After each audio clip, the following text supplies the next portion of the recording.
Adventure in Pipeman on W4CY Radio.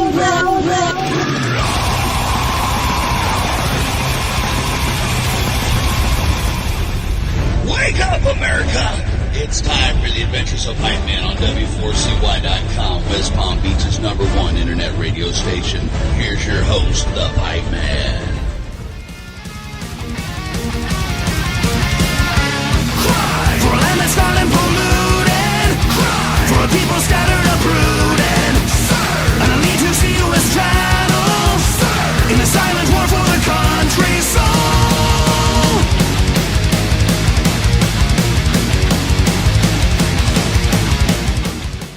This is the Pipeman here on the Adventures of Pipeman W4CY Radio, and I'm here with our next guest who has some killer new music. And boy, from what I was reading, a lot of people were waiting for this, and so I'm very excited to bring on with us John from Judicator. How are you? Doing great. Thanks for having me. Hey, my pleasure.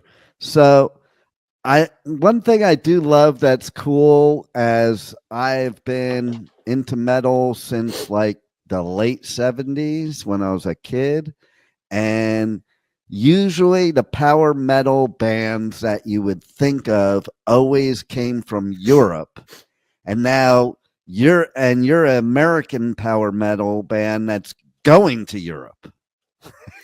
Yeah, very happy about that. That's been a big goal of ours. So to finally have that opportunity, thanks to the crew at Epic Fest, we are just over the moon happy about it. How did that happen anyway? Because, you know, European festivals, pun intended, are epic. Yeah. Really, it's just as simple as one day I got an email from one of the people who runs Epic Fest. And in that email, he expressed, introduced himself and expressed his interest in getting Judicator to come over and perform. But he put an asterisk with all of that, which was, I know that you might not be able to do this because it's a big ask and we probably can't pay you exactly what, you might need to get over here. That being said, it's the biggest guarantee that we've been offered so far in our music career. So I was like, actually, this has been a big enough goal. We really want to do it. He said that it was as simple as him and the other guy who runs Epic Fest were just sitting around talking about who they would like to invite, their sort of dream list, and Judicator was on there. So they took their shot, and we were very happy to answer the call. That is so cool. And, I go and I do radio coverage at festivals all over the US, UK, Europe, and it is a different animal over there. Like, even the way a lot of times you hear how artists are treated, like they're treated the way they're supposed to be treated. Press are treated the way they're supposed to be treated. So it's pretty cool to hear a story like that, because I find that even with the big festivals, it still is like kind of, I don't know how you would describe it, localized acting, like you said, it's two people, and opposed to like this big corporate thing that's handling everything. It's basically just people that really have a love for the music and a love for the whole life of a festival. Yeah, and the guys who run Epic Fest have done a tremendous job so far. I've been following Epic Fest for the few years that it has been operating, and they have taken it from relatively small to it's really growing now. And I think they have a very unique and resonant vision. I think a lot of people are really into what they're offering. That's pretty cool. I love it. And obviously that means they're into you because they're offering you there. So there you go. Yeah. So let's talk about the new album, Concord. And I got to watch the video for Concord, and it was pretty badass. Yeah, thank you. We're very fortunate. I went to film school with a buddy of mine who now works for a production house, and he really enjoys making music videos. So I give him the opportunity to flex his muscles in that regard. So we had a blast making this, and we have another video coming out March 7th. So there's more to come. But yeah, that was a fun video to shoot. We shot it in my uncle's barn. Nice. And we brought Nikki Rowe from Aeons Enthroned and Rebels Ghost. We brought her out from California to do some guest vocals in this song. And she has a unique and fun role in the next music video as well. Nice. See, I love that's how it is today. Like, I find that so often, you know, artists, it's like one big happy family. Like, everybody's making these guest appearances on other bands' songs, and I think it's pretty cool. It's showing the unity in the family of metal and rock. Yeah, that's one thing also that has been very awesome in the metal community is, yeah, like you said, there's a lot of cross-contamination. Mm-hmm. And I've just been so blessed to have worked with so many really talented and awesome people. Yeah, absolutely. So tell us a little bit about the new album from your point of view and how it's different from stuff you've done in the past and, you know, just the whole viewpoint of it. So Concord is not like some of the other concept albums we've done, which is to say, there's a point A and a point Z, and this happens, and this happens, and this character and that event. This is more, it is a concept album, I guess you could say, but it's all just a smattering of songs that deal with the American West, the Wild West, and maybe the West in general. So there's a lot of stuff on there, like we cover Wovoka, the Paiute prophet who started the ghost dance. We have a song about like the Homestead Act, a song about Bass Reeves, the first Black U.S. Marshal west of the Mississippi, if I remember right. He's a very interesting character. And then we have some songs basically like commenting on where we are at in general as a people in America, I guess you could say. And the last thing I would say that I think is kind of funny and interesting for me is I was studying abroad in Germany back in 2014, and I was there for like over a month. I had been there a while, and I think I was starting to get homesick, and I found myself just fantasizing about Wyoming, the Sawtooth Mountains, the beautiful desert of Nevada. And I was like, this is so strange. Like, for as much as I love Germany and the German people and the German culture and food and music, I think I'm just a red, white, and blue American deep down inside. Nice. And I just can't help but there's a lot of love in my heart for the American West. So, and that touches on media too. I mean, in the album, we have a song about the movie 3:10 to Yuma.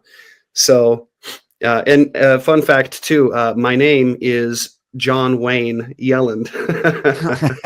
So, yeah, my dad was a big fan of Westerns. And so, yeah, I think this album, broadly speaking, could be described as a love letter to the American West. Well, you know what's funny about that is because when I was a kid, my dad used to watch all those Westerns and it bored me to death when I was a kid. But now, like, you pull up one of these like networks and the streaming that has that old stuff. I've watched some of it and like get hooked on it. It's pretty wild, the different perspective. And I think that's what we find too as people in general is like we may not understand our parents till we get to the place that they're at where we're not understanding them.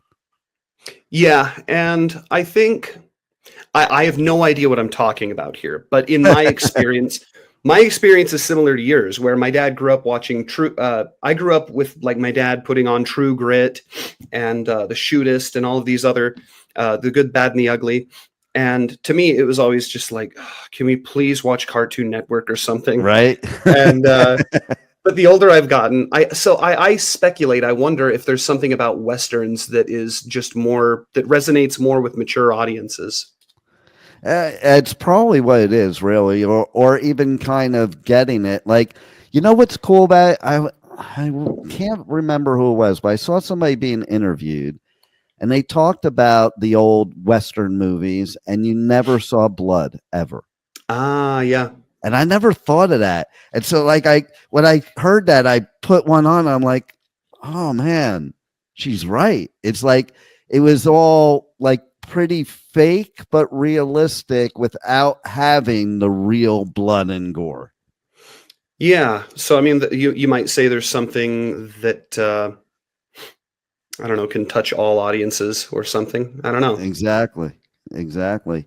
And it is to your point too. It's funny because I travel all over the world, and there's times where I felt like, oh, I'd like to live here, I'd like to live there, but then there's times when I'm back here and I think, wow, like as many people do, travel all over the world to see these cool things.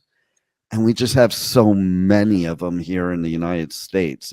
But we take it for granted because it's here, even if it's on the other side of the country. It's like, we could always go there.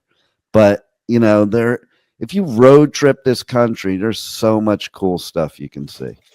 Oh yeah, I mean the U.S. is huge. Yeah. Germany, for example, is about the size of Montana, if I remember right.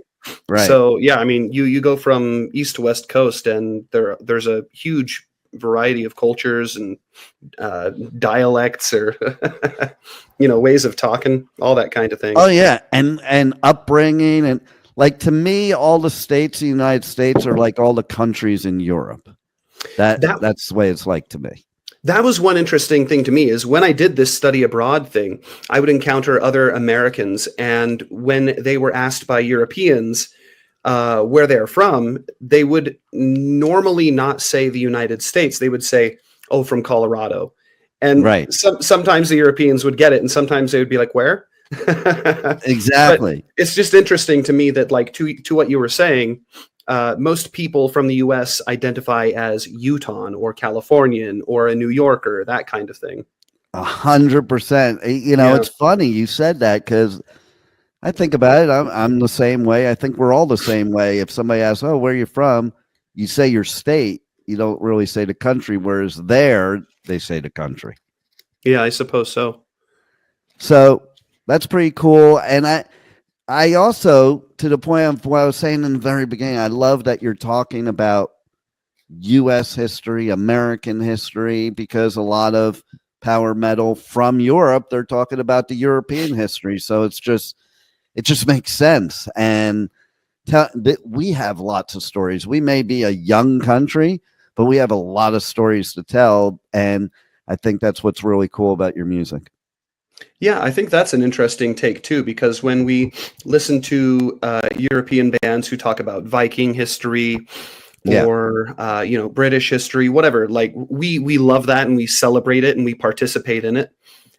So yeah, I'm very happy to put something forward about like here's what's badass about American history, or here's what's awesome about the American West. The cowboy is mythical in a sense. Yeah.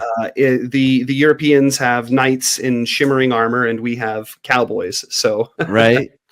And it does take going somewhere else sometimes to appreciate where you're at. Yes. Absolutely. So how do people reach out to you guys on socials? How do they pre-save the album? How do they check out all your tour dates, buy your merch? Because that's the most important, because bands don't survive today without merch. So give them all the details. Well, I would say visit whatever your social media platform of choice is. We're probably there: Facebook, Instagram, X, formerly known as Twitter, whatever. We have a presence on YouTube. We are on TikTok, but not as much. We should probably change that, come to think of it. But yeah, find us on social media and pre-order the album. It's a hoot, and there are a lot of interesting and fun things that lie in store for you. Nice. And is there anything else you want to share with everybody about anything going on in 2025 that we haven't touched on yet? We'll be performing at Epic Fest, like I said, which will be our first European performance ever. We're very grateful for that opportunity. We'll be performing for a full hour, and we'll be wrapping up the entire festival. We'll be the last band of the festival. Aside from that, we'll be performing another international date, an international festival. I shouldn't say it yet, but if you're in Canada, then keep your eyes peeled, because we'll be going back to Canada in 2025 as well. Nice. One of my co-hosts will be very excited about that because she's Good. Canadian. Where does she live? Up in Calgary, Alberta. Maybe I'll see her then because that's not too far from where we're playing. Nice. I love it. And how far is Epic Fest from Copenhagen? If I remember right, Epic Fest is in a town called Roskilde, which is about a 20 or 30-minute train ride. So if you live in Copenhagen, it's just a hop and a skip away. And I love Copenhagen. It's one of my favorite places on this planet. I've never been, but I'm very excited about the opportunity. You'll have fun. It's going to be a great place, and you're going to have a great set. And it says a lot, too, that you're doing an hour set because a lot of times at a festival, that's not the case. So I love it. Yeah, we're gobsmacked and just over the moon. Super excited about it. Very cool. Well, great way to do 2025. Love the new music. Everybody's got to check it out. And thanks for being on the Adventures of Pipeman. Absolutely. Take care. Thank you for listening to the Adventures of Pipeman on W4CY Radio.